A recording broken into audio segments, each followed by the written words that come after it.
Fala minhas amigas, fala meus amigos, tudo jóia? Eu sou Saulo Novaes e você está no auge das letras, esse projeto que a gente conduz em parceria com a livraria O Sebo, que fica aqui na rua João Colim, centro de Joinville. Gratidão à minha amiga Silvana, que está ali, nos recebeu com muita alegria, e sua equipe, nos abrindo esse espaço aqui e fazendo ecoar a literatura, a leitura joinvilense, os escritores joinvilenses.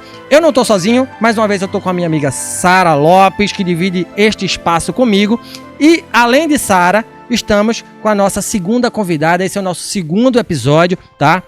Não percam as contas, por favor, não percam as contas. Hoje a gente conversa com a jornalista, escritora e membro da Academia Joinvilense de Letras, Maria Cristina Dias. Ela que é autora de alguns livros importantes sobre a história de Joinville, dentre eles Ruas de Joinville, um passeio pela história da cidade. Vamos falar sobre este livro e sobre também outros assuntos. Maria Cristina, bem-vinda, gratidão por ceder o seu espaço aqui para a nossa conversa, obrigado de verdade, tá? Para início de conversa, Maria Cristina, e a gente estava confabulando sobre essa pergunta inicial, né? Você que é carioca, radicada há 30 anos aqui em Joinville, né? Uma vida prestada à cidade. Qual é o papel da leitura na tua vida e como ela te conquistou a ponto de escrever quase 30 livros? Seja bem-vinda. Eu que agradeço a vocês por me convidarem, por estar aqui, por abrir um espaço para eu falar um pouquinho da minha experiência, né? Olha, falar de leitura é cativante. A minha mãe costumava dizer que ela não sabia quando eu aprendi a ler, porque quando ela me colocou no jardim de infância, na época a gente ia para o jardim de infância com 5 anos, não ia com 2 como vai agora, né? Ela me colocou e aí as freiras do jardim me chamaram ela, porque para comunicar, para falar para ela que não, eu não tinha que estar ali, eu já sabia ler, né? E aí acabou meu jardim de infância, porque eu fui para a alfabetização, terminar a alfabetização. Então, a minha mãe não sabia. A leitura faz parte da minha vida desde que eu me entendo por gente, né? E com a leitura veio a escrita, né? E desde muito cedo eu descobri que a escrita era a minha forma de expressão. Tem gente que dança, tem gente que, sei lá, tem várias formas de expressão, canta, né, pinta. Eu não sei fazer nada disso, tá? Mas eu sei escrever. E a minha forma de me expressar para o mundo é escrevendo, né, que é uma decorrência da leitura. Muito legal, muito legal. Bom, então, Maria Cristina, primeiro agradecendo novamente, como o Saulo falou, a sua presença. A sua presença nos deixa muito honrado de ter alguém tão importante no meio da literatura aqui em Joinville. Imagina.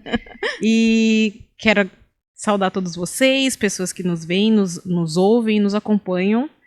A gente está aqui em mais um episódio do Auge nas Letras, esse projeto que tem encantado muito e que eu acho que vai ser incrível até o seu último episódio. E, Maria Cristina, eu queria te perguntar sobre o que é patrimônio histórico para você. Eu me incluo nisso porque não é uma leitura assim que eu tenho tanto no meu dia a dia. Eu sou uma leitora mais dos livros de ficção, não dos livros não ficcionais.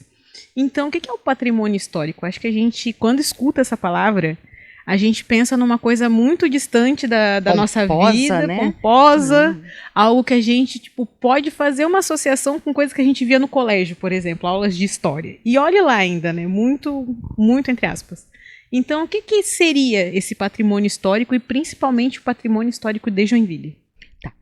O que é patrimônio histórico? Tá? Patrimônio histórico são bens materiais ou imateriais que têm um valor cultural e histórico para uma comunidade, tá? Isso é a definição.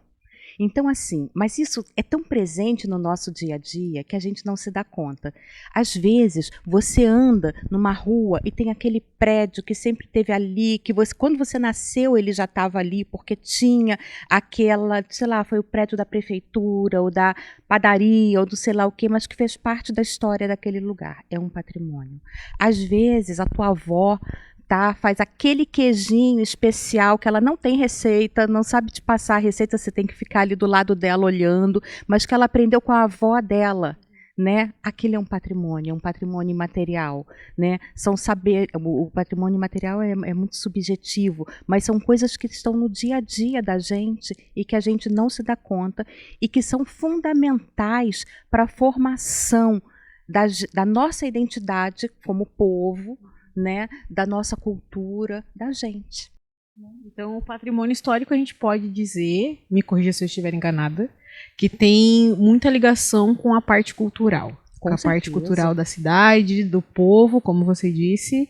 E acredito de coisas que são trazidas de muitos séculos e que, posso estar muito errado, que a gente vai também reciclando e renovando a cada ano que passa. Não é uma coisa estanque, né? Você vai transformando. Você vai, principalmente patrimônio material, você vai ressignificando, você vai transformando, né?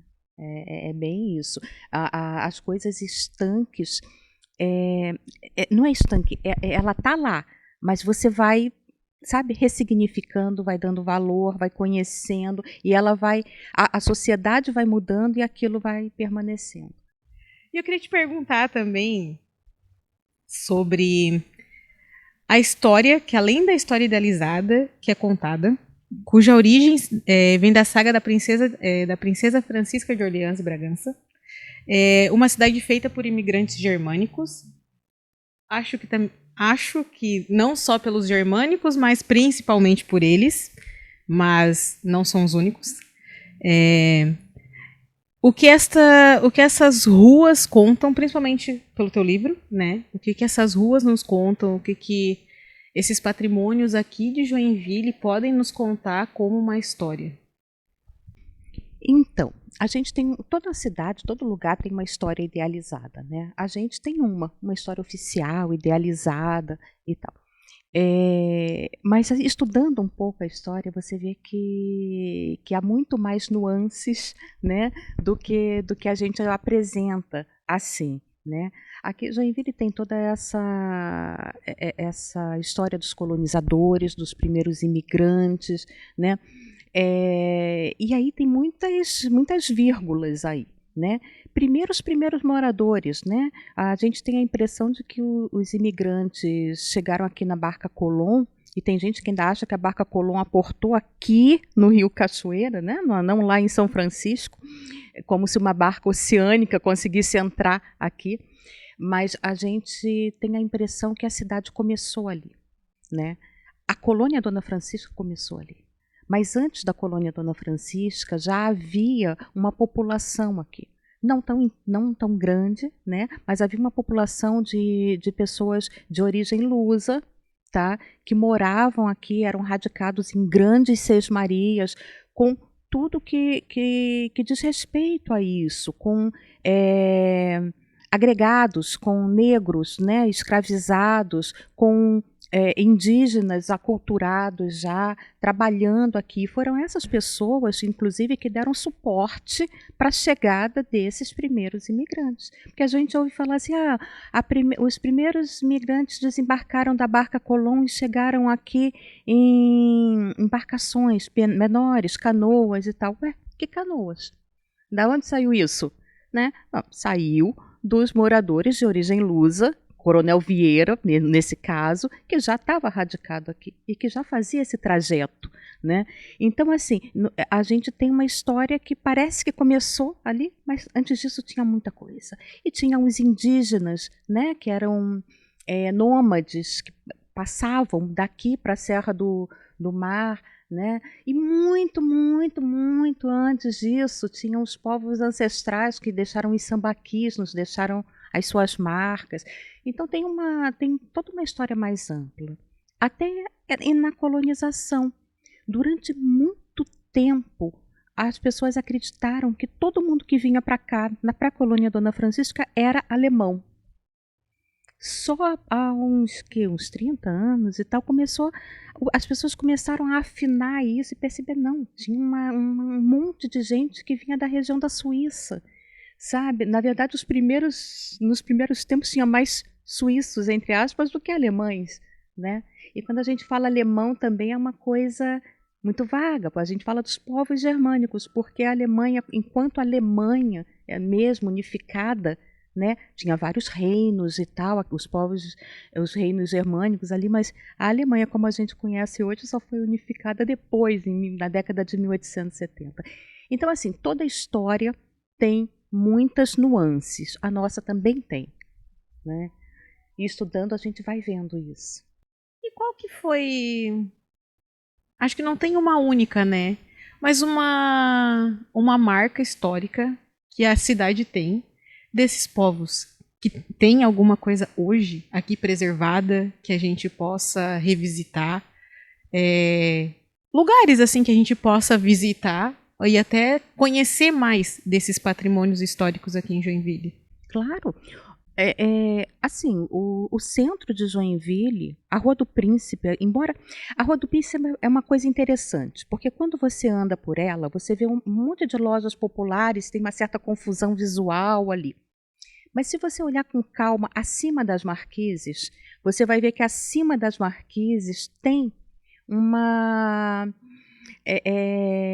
um conjunto, né, arquitetônico que mostra uma cidade que foi pujante, né? Um centro que hoje está meio paradinho, mas que foi pujante. Inclusive bandeira libanesa, né?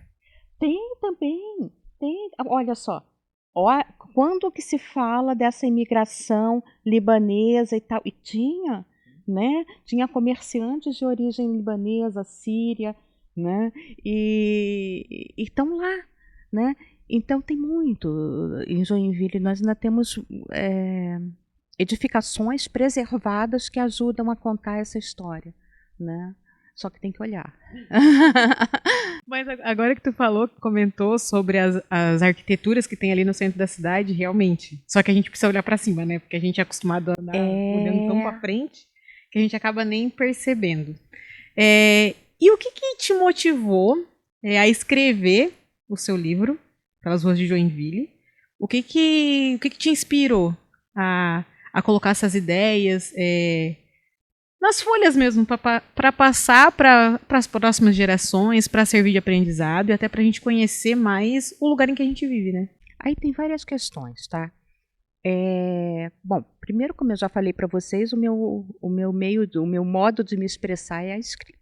Segundo, que eu sempre fui apaixonada por história.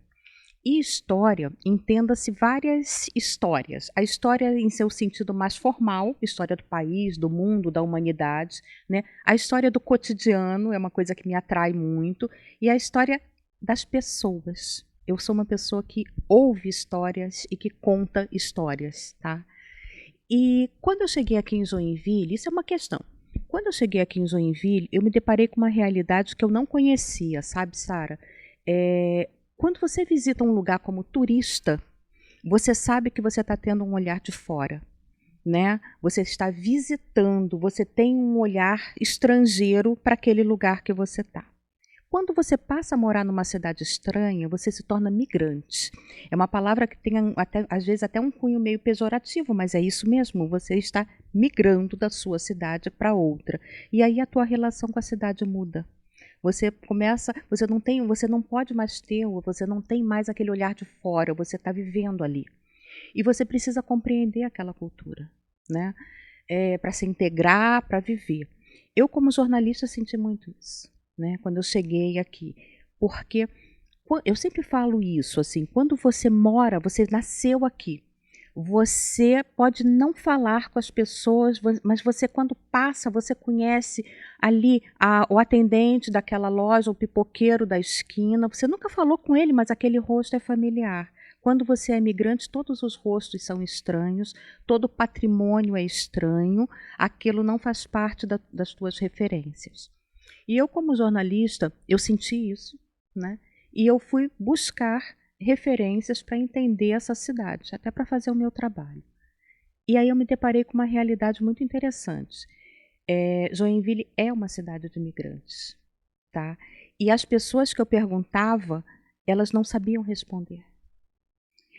E eu fui pesquisar, né? Nem os antigos joinvilenses, descendentes de joinvilenses, assim, as gerações conheciam essa história de Joinville.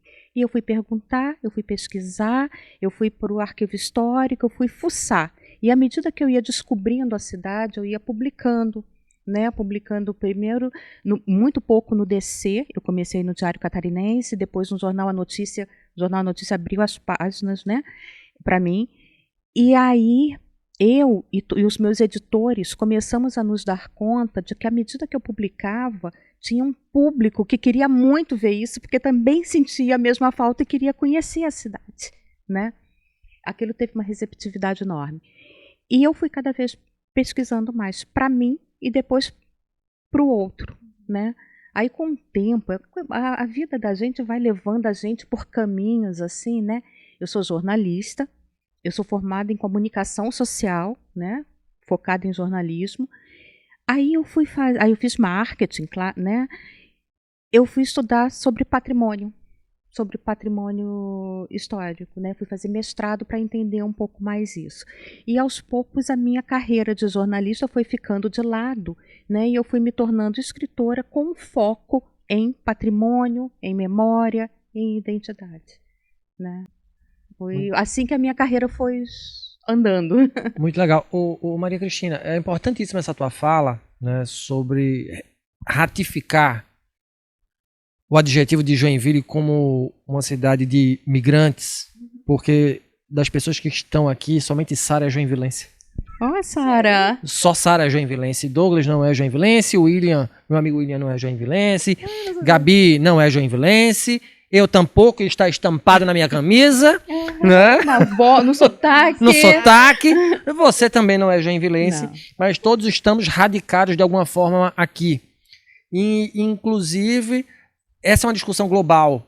Nos Estados Unidos existe essa discussão sobre a questão migratória, Portugal agora também perseguindo migrantes brasileiros. Inclusive joinvilenses, né, na tentativa de barrar a migração de outros brasileiros para cá. Quando é justamente essa força migratória que impulsiona trabalho, é mão de obra, né, para muitas empresas, é massa intelectual para muitas universidades. Então a gente não pode, não deve, na minha humilde opinião, vir com esse discurso, porque a gente tolhe inovação, a gente tolhe desenvolvimento regional, sabe? Então acho que a tua fala é super importante para ratificar, né, o adjetivo dessa cidade, que é uma cidade de imigrantes. Como todas as outras, né? Recife recebeu gente de João Pessoa, de Natal, que ia estudar em Recife, porque era uma cidade tinha mais opção, oportunidade, tinha faculdade de Direito, tinha faculdades outras na região de Engenharia, Medicina, que depois foi sendo criada e o pessoal ia estudar lá, né? Assim como Salvador, que puxa gente de toda a Bahia, que vai estudar em Salvador. Ou seja, as cidades, elas são feitas por pessoas que não são, muitas vezes, de lá. Então, é importante essa tua fala por isso, né? Não só por isso, mas por isso também. E as ruas, elas guardam memórias, mas também esquecimento. Ah, sim. Não é? E aí, que histórias você acha que esta cidade, Joinville, não contou e que essas histórias merecem ser contadas? Então, um pouco disso eu já falei, né? Um pouco disso eu já falei quando eu falei dessas populações que estavam aqui, que antes da chegada, antes do início da colônia Dona Francisca, que ficaram esquecidas durante muitos anos. E que foi uma população que teve os lusos, por exemplo, eles tiveram uma importância econômica e política na Joinville do século XIX e início do século XX, incrível. Incrível, toda essa questão da erva mate, da madeira, sabe? E que, né, ficou meio de lado pela cidade alemã, né? E agora a gente tem também, agora no século XX também a gente tem as novas migrações também, né? A gente tem toda uma cidade que cresceu assustadoramente rápido, por conta de uma migração que está aí, presente, mas que é muito esquecida, né? Mas se você vai ao redor, nos bairros de Joinville, meu Deus, está todo mundo, tá aí, parece uma outra cidade, né? Mas cadê ela? Cadê né? ela? Cadê? Né? E agora está tendo outras migrações também, de pessoas de fora, que vêm buscar, não só migrantes, mas imigrantes também, que vêm buscar trabalho.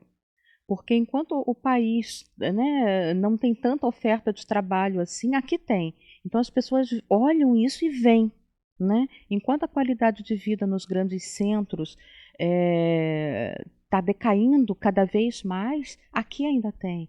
Então as pessoas vêm.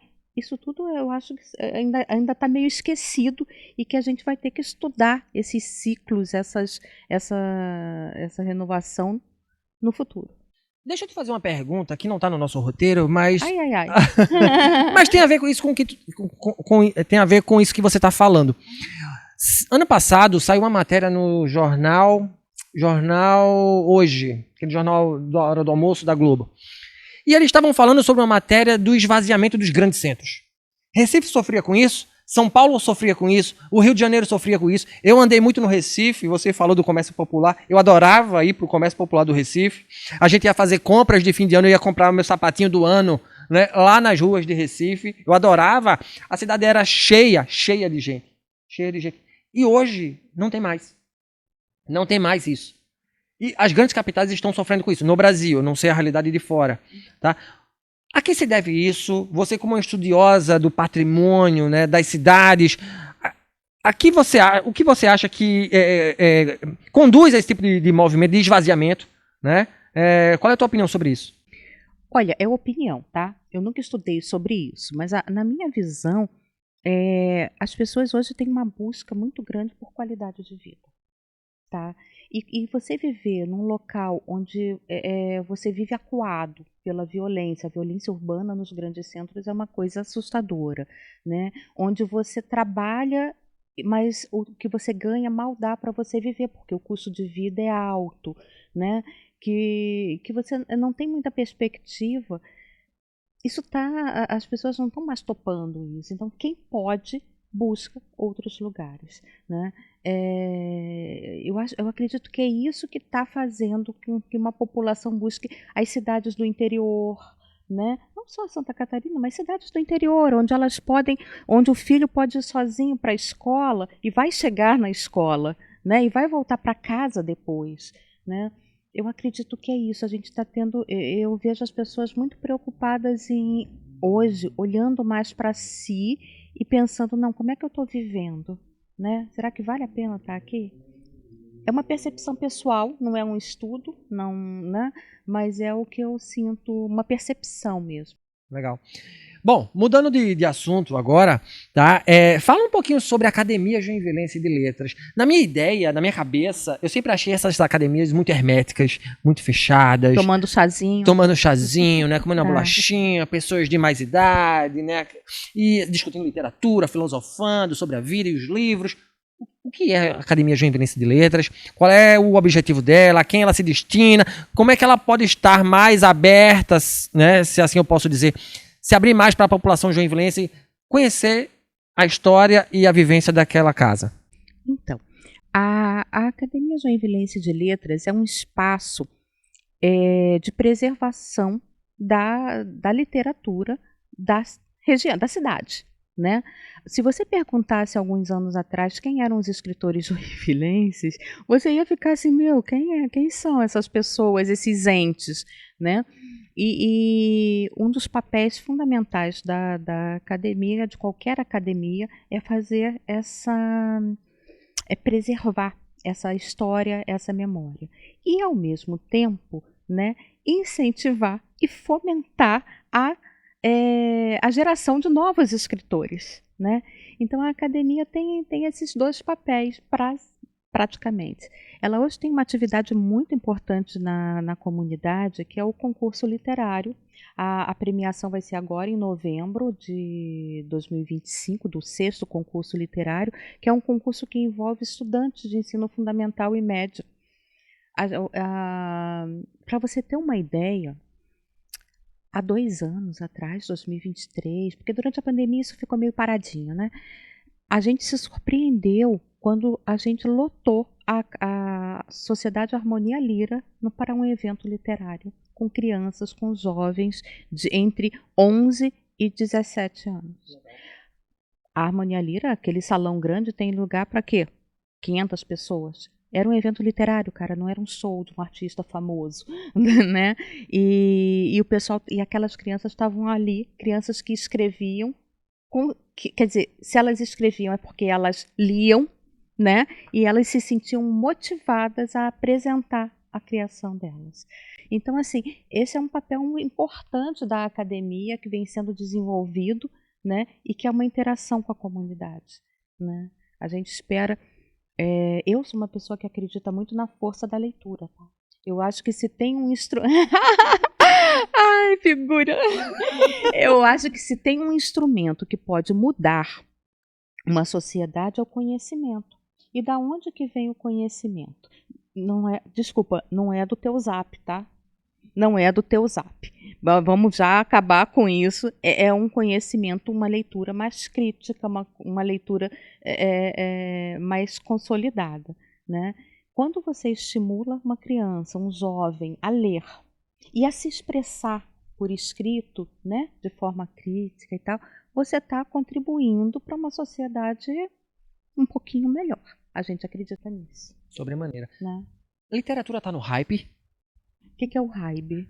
Tá no auge. Literatura tá no auge hoje. Olha só, eu sou velha, tá? Por favor, não me venha com esses modernismos. Não. Eu acho que sim.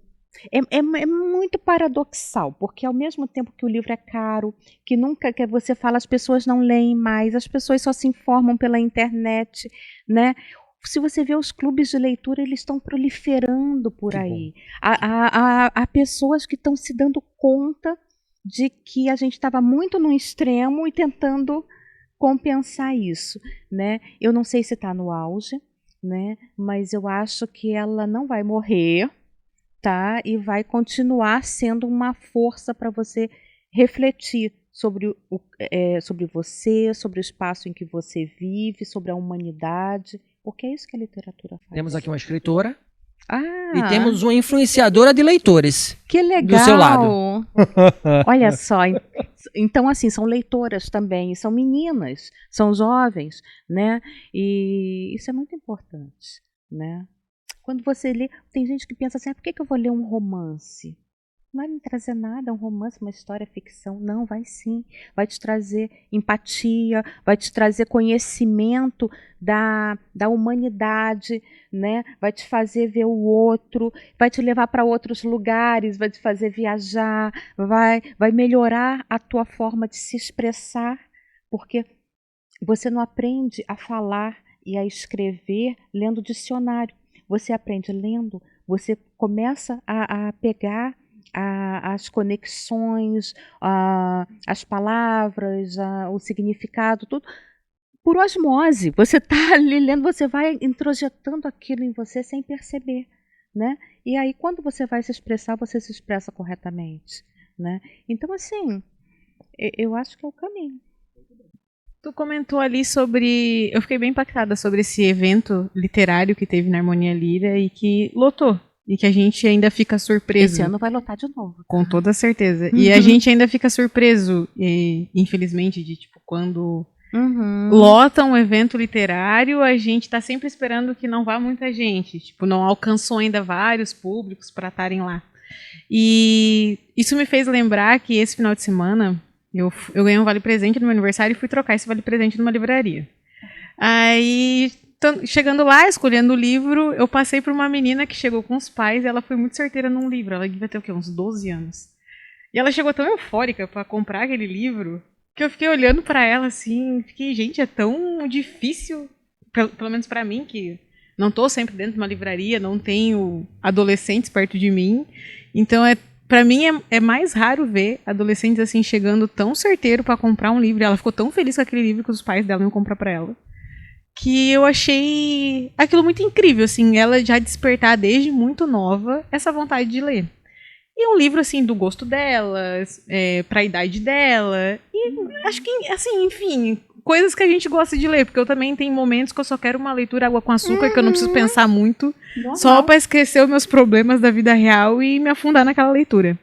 Então, você, como membra da Academia Joinvilense de Letras, como que tu acha assim, que a gente pode levar esse incentivo e chegar ainda mais tanto nos nossos jovens, nas nossas crianças, até nos nossos adultos também, porque é importante. Essa leitura chegar até eles, a gente mostrar que a partir daquilo, como tu falou, que a partir daquilo a gente vai conseguir mudar o mundo, porque às vezes pode ser que tu escuta uma coisa, tu fica fissurado com aquela coisa, mas tu precisa aprender sobre aquilo, porque para você falar sobre aquilo, você tem que saber. Não falar batatada, por favor. Sim, né? E para você saber o que você está falando, você vai precisar ler em algum lugar. Então, pode ser um livro, nem que seja um livro fino, gente, mas você precisa ler, ter aquela fonte de conhecimento, para daí você conseguir levar adiante alguma coisa. E eu sinto que a leitura, ela trouxe muito isso para mim, tipo, principalmente o senso crítico, a forma de se expressar, até novas palavras, que se a gente for parar para pensar, até novas palavras que a gente começa a usar. Então, como que a gente, principalmente a academia, que é um órgão, uma entidade tão importante, como que a gente consegue levar isso adiante, trazer mais pessoas para perto da leitura e fazer com que isso fique ainda mais hypado e no auge e trazer ainda mais essa força, eu acho, e para lotar ainda mais espaços como a Harmonia Lira? Assim, tá? Eu acho que leitura tem que ser cultivada desde que você é pequenininho. Hoje eu fiquei muito feliz. Eu tenho um livro infantil também, né? E eu sou observadora de aves, eu sou apaixonada por passarinhos, tá, gente? Eu sou Que legal. assim.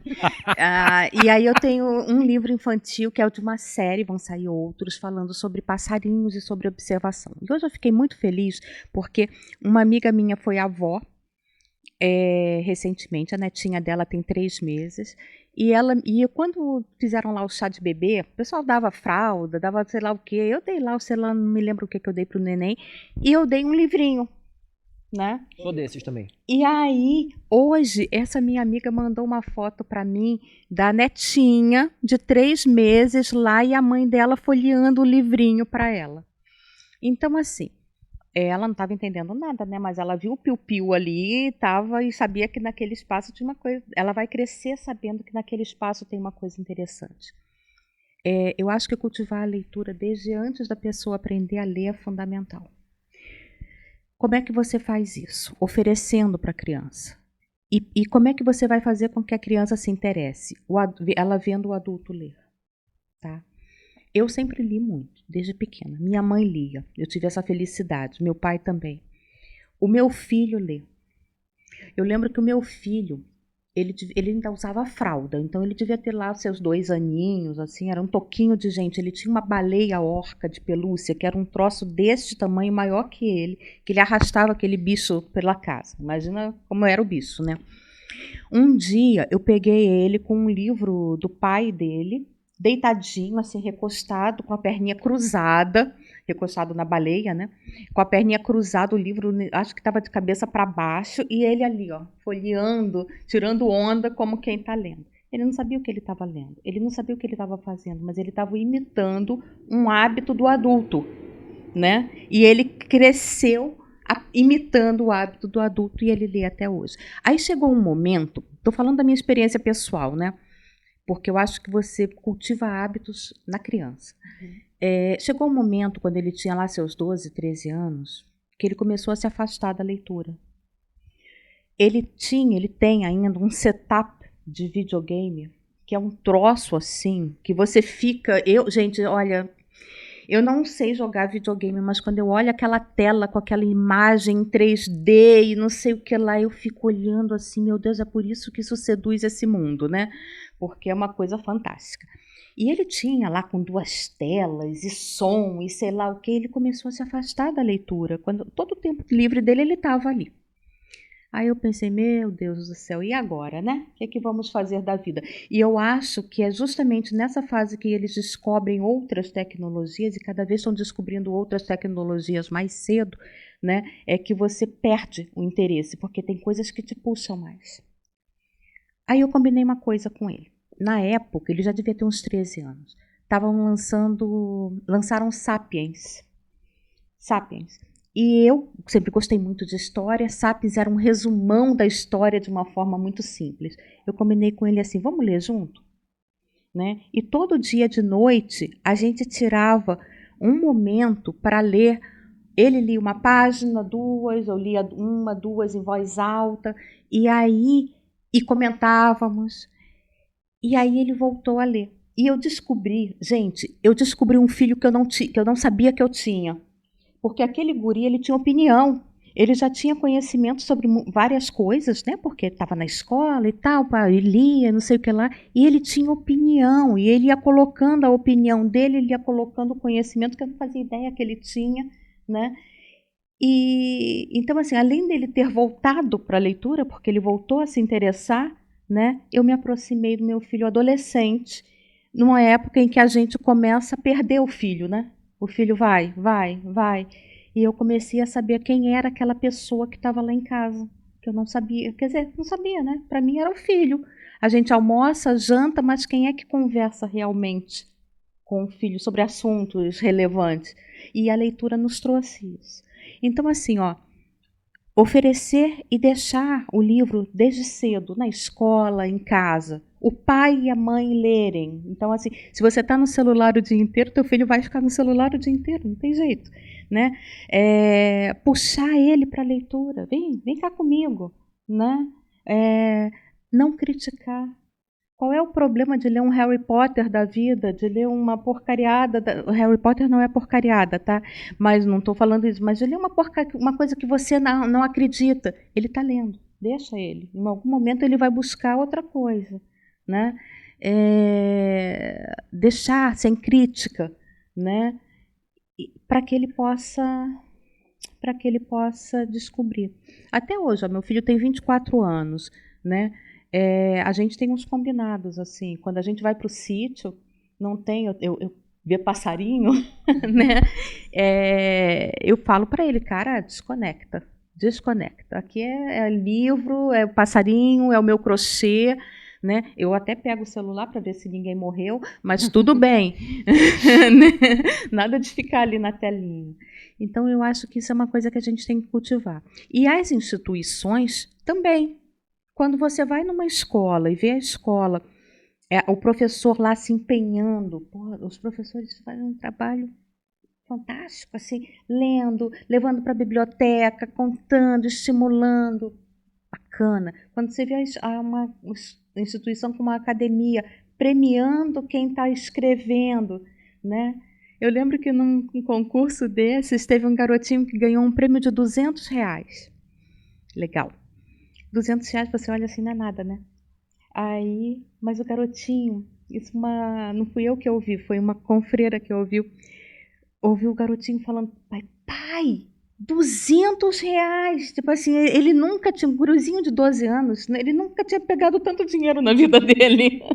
Então, assim, por uma coisa que ele escreveu, que ele produziu a partir do conhecimento dele, sabe? Então, né, eu acho que é assim que a gente consegue, né? Muito legal. Em cima dessa tua fala, eu queria que a gente pudesse brincar de futuros. Eita! Tá? Vamos pegar a bolinha de cristal. Eu gosto muito dessa ideia, dessa questão imagética, da gente imaginar coisas daqui a 50, 100 anos, né?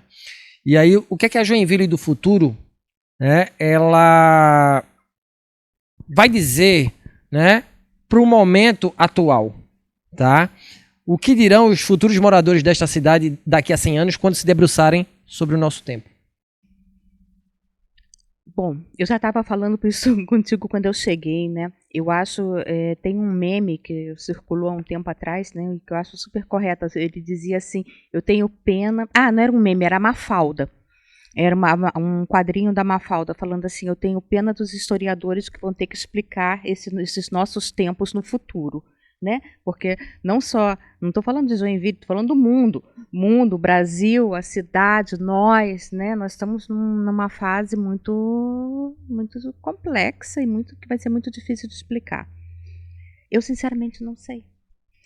Eu espero que daqui a 100 anos Joinville consiga preservar as suas identidades, que não é uma só, tá? Que são várias, e saiba como ela chegou lá, né? Porque isso é importante para você manter um espaço próspero. quando as coisas não têm sentido para você e você não sabe por que as coisas estão ali, você não preserva, você não respeita, você não valoriza, né? Então eu espero que daqui a 100 anos a gente consiga ter muito claro de onde veio, né, para valorizar aquilo que tem, né? É vago, né? Porque o exercício de futuro é muito complicado, mas eu acho que é por aí. Show. E a minha Sara, quer perguntar alguma coisa para ela? Eu estava refletindo sobre tudo que ela falou e eu concordo contigo sobre isso do futuro, né? Porque o futuro ele é tão incerto, porque já aconteceu tantas coisas assim a nível mundo, tipo, lá na frente ter que explicar que a gente passou uns 2, 3 anos em pandemia, recluso dentro de casa. Então, eu acho que isso realmente é muito complexo.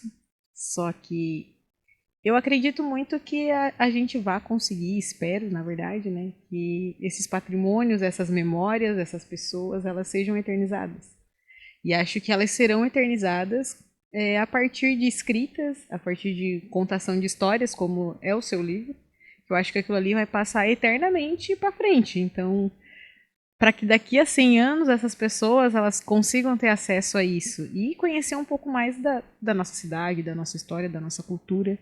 E como é importante disseminar isso, né? Porque a gente o ser humano dissemina tanta coisa ruim. Uhum. E quando é uma coisa positiva, que vai fazer crescer ainda mais o teu conhecimento daquele lugar, eu acho que isso precisa ser guardado. Então, a minha última pergunta é: como você imagina, ou como você vê, assim, que o seu livro, Pelas Ruas de Joinville, possa tocar as pessoas, tanto daqui, pessoas nativas, quanto pessoas de fora. Até como a gente aqui nessa sala hoje, só eu sou joinvilense, mas como existe toda essa gama de pessoas que vêm de fora e que ajudam, querendo ou não, a construir a nossa cidade, elas têm uma importância muito grande. Isso as pessoas me dão feedback, tá? Porque esse livro... Gente, eu escrevo muitos livros. Eu escrevo livros para famílias, para empresas, para pessoas. Mas esse livro em especial, como ele é um livro mais geral, né? Ele gerou 2 séries na TV, né? Dentro de um jornal local. Né? Ele gerou spots na rádio que eram para durar... Acompanho sempre. Aquilo era para durar uns 8 meses, tá? 3 anos no ar, tá? E as pessoas me param na rua, né? Para comentar como é que aquilo impactou. E tem gente que fala para mim: não, eu ando pela cidade hoje, eu vejo as coisas de outra forma, porque eu sei o que eu estou vendo, sabe? As coisas passam a ter sentido. Né? Eu ando por ali, mas eu sei o nome do lugar onde eu estou, eu sei como é que ele foi feito. Você passa a dar sentido, né? E as pessoas me trazem esse feedback, né? É incrível, porque esse livro tem 3 anos, já tem 3 edições esgotadas, tá? Não tem mais. Se você pedir aqui no sebo, a Silvana vai dizer não tem, né? E vai ter mais uma edição, tá? Mas não agora. Calma, eu vou respirar, né? E as pessoas continuam falando dele, né? Continuam procurando por ele e continuam me parando no supermercado para falar comigo sobre ele. É incrível, né? É muito bacana. Sabe, é recompensador isso. Legal. Muito legal. Joinville é feita de ruas, né, de vozes e de lembranças.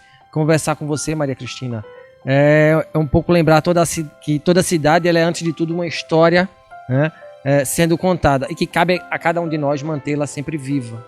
Né? Esse é o ideal. Obrigado por participar aqui com a gente, ceder o teu tempo, que eu sei que é tão precioso aqui para o nosso projeto. Eu que agradeço. Valeu muito, tá? Que você possa continuar escrevendo muitos e muitos livros falando sobre patrimônio, sobre memória, né? De Joinville, porque você é radicado aqui, e que esses teus livros sirvam para mais pessoas para além daqui da cidade, tá? Esse é o nosso desejo. Obrigado. Quem quiser trocar ideias com você, onde te encontrar, e mais uma vez, valeu. Onde me encontrar? Você me encontra nas redes sociais. Eu tô lá, tô no Facebook, tô no Instagram. Procura Maria Cristina Dias que você vai me achar e consegue entrar em contato. Show. Minha amiga Sara, mais uma vez, com muito garbo e elegância aqui, né, pro nosso programa. Obrigado. Parceria já de milhões, né, Gabi? Parceria de milhões. Valeu muito. Obrigado, minha amiga. Obrigado a você por mais uma conversa. Confesso que eu tava bem ansiosa por essa conversa. Eu cheguei até falei pra Gabi, meu Deus, eu tô nervosa por essa conversa, porque eu me senti, tipo... Eu achava que era uma coisa super técnica. Aí eu fiquei, eu só leio livro de ficção, né? Eu vou falar o que com essa mulher?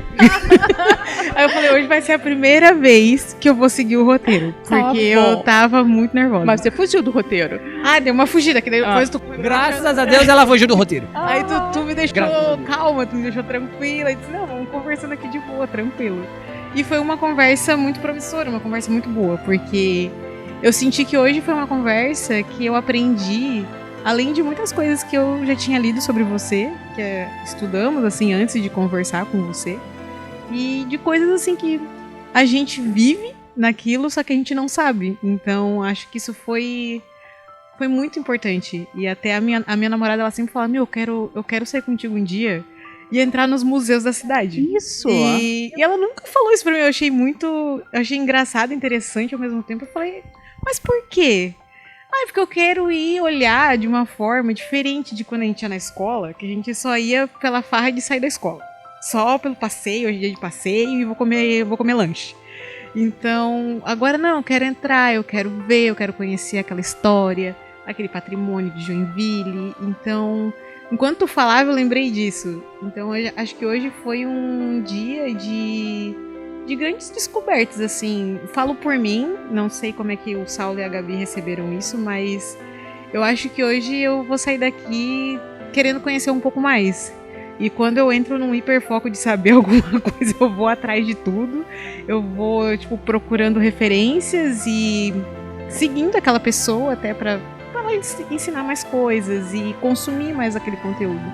Então acho que hoje foi um dia muito gratificante. Então depois que eu relaxei... Então já valeu a pena, né? Cumprimos a nossa função social aqui nesse projeto. Depois que eu dei uma relaxada. E vi, não, calma, vamos conversando aqui tranquilo, que vai ser muita coisa boa. Então acho que hoje foi uma conversa muito positiva. Que bom, muito obrigada. E obrigado pelo teu tempo, né? Que hoje o tempo dos seres humanos estão preciosos, como o Saulo falou, hoje é difícil. Então obrigado por essa conversa tão aconchegante, essa conversa cheia de conhecimento. E vocês que nos ouvem, nos acompanham, podem achar a gente na Nós Três Produtora. Pode me achar também, né, no Instagram sara.lopesm e no Instagram de livros, que é theblackbook.sl. Meus amigos, querem passar as redes sociais de vocês, por favor? Sim, eu queria primeiro falar de Gabi, que é uma baita escritora, tá? Faz poemas belíssimos. Ah, é verdade. Ela é uma máquina de fazer verso, digo eu, porque é de uma criatividade, assim, eu digo...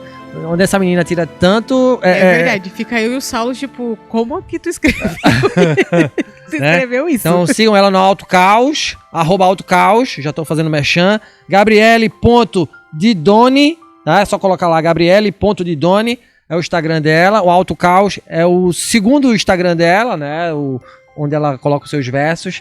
Obrigado, Gabi, mais uma vez. Queria agradecer ao meu amigo William, que tá aqui prestigiando. Amigo Douglas, tá aqui prestigiando, valeu demais, tá?